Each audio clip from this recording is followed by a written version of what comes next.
தமிழக பாஜக தலைவர் அண்ணாமலை மீது வழக்கு தொடர ஆளுநர் ஒப்புதல் தந்தாரா? உண்மை என்னங்கிறது தான் பார்க்க போறோம். தமிழக பாஜக தலைவர் அண்ணாமலை மீது வழக்கு தொடர தமிழக ஆளுநர் RN ரவி அனுமதி அப்படிங்கிற செய்தி பரபரப்பாக நிறைய சமூக ஊடகங்களில் வெளியாச்சு. அதை பற்றி இப்போ நம்ம பார்க்க போகிறோம். உண்மையிலே அவர் ஒப்புதல் கொடுத்தாரா, அது என்ன வழக்கு அப்படிங்கிறத பற்றி பார்க்க போகிறோம். அண்ணாமலை மதுரை மீனாட்சி அம்மன் கோவிலில் அண்ணாவை முத்துராமலிங்க தேவர் விமர்சித்ததாக வெளியான செய்தி பெரும் சர்ச்சையை ஏற்படுத்தியது.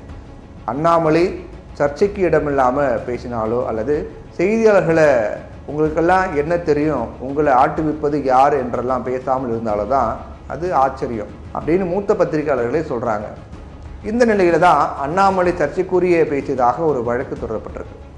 இந்த விவகாரம் தொடர்பாக சமூக ஆர்வலர் பியூஷ் மானுஷ் அண்ணாமலை தொடர்ந்த தவறான தகவல்களை பியூஷ் மானுஷ் என்ன சொல்கிறாரு, தமிழக பாஜக தலைவர் அண்ணாமலை தொடர்ந்து தவறான தகவல்களை பரப்புவதாகவும் சமூக ரீதியான மோதல் கலவரத்தை ஏற்படுத்துவதாகவும் சேலம் நீதிமன்றத்தில் வழக்கு தொடர்ந்திருந்தார். ரெண்டு தரப்புக்கு இடையே மோதலை ஏற்படுத்தும் சட்டப்பிரிவின் கீழ் வழக்கு பதிவு செய்ய அரசின் அனுமதி கோரப்பட்டிருந்துச்சு. இந்த சூழ்நிலையில் அண்ணாமலை மீது வழக்கு பதிவு செய்ய தமிழக கவர்னர் RN ரவி ஒப்புதல் வழங்கியிருப்பதாகவும் அதன் அடிப்படையில் அண்ணாமலை மீது வழக்கு பதிவு செய்த தமிழக அரசு ஒப்புதல் வழங்கியிருப்பதாகவும் 25/4/2024 தேதியிட்ட ஒரு அறிக்கை வெளியாச்சு. இந்த கடிதம் வெளியானதில் இருந்து சமூக வலைதளங்களில் பெரும் விவாதம் எழுந்துச்சு. இதை தொடர்ந்து அண்ணாமலை தனது சமூக வலைதள பக்கத்தில் அந்த அறிக்கை பகிர்ந்ததுடன் உண்மையை பேசியதற்காக வழக்கு போடுகிறார்கள், எத்தனை வழக்கு போட்டாலும் நான் பேசுவது யாராலும் தடுக்க முடியாது அப்படின்னு கருத்து தெரிவிச்சிருந்தார்.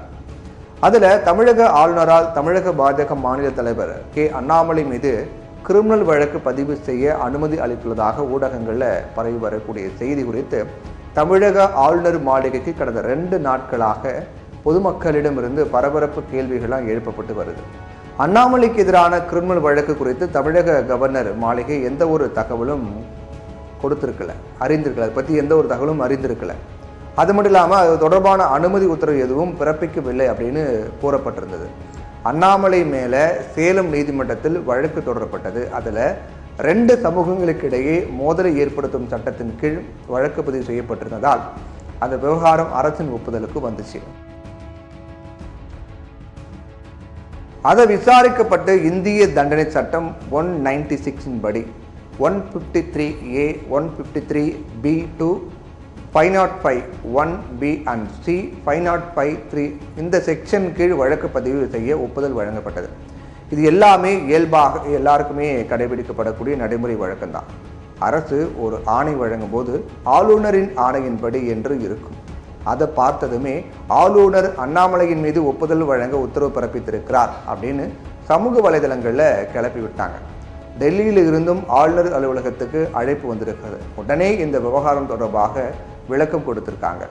தமிழகத்தில் பாஜகவின் செயல் வீரராகவே செயல்பட்டு கொண்டிருக்கிறார் அப்படின்னு ஆளுநர் மீது கடும் விமர்சனங்களை திமுக கூட்டணி கட்சிகள் முன்வைத்து வருது. அப்படிப்பட்ட நிலையில ஆளுநர் ரவி தமிழக பாஜக தலைவர் அண்ணாமலை மீது வழக்கு தொடர அனுமதி தருவாரா அப்படிங்கிற லாஜிக்கையாவது இந்த செய்தியை வெளியிட்ட சில ஊடகங்கள் தெரிந்திருக்கணும். அது சின்ன லாஜிக் தான், அதையாவது புரிஞ்சுக்கணும்.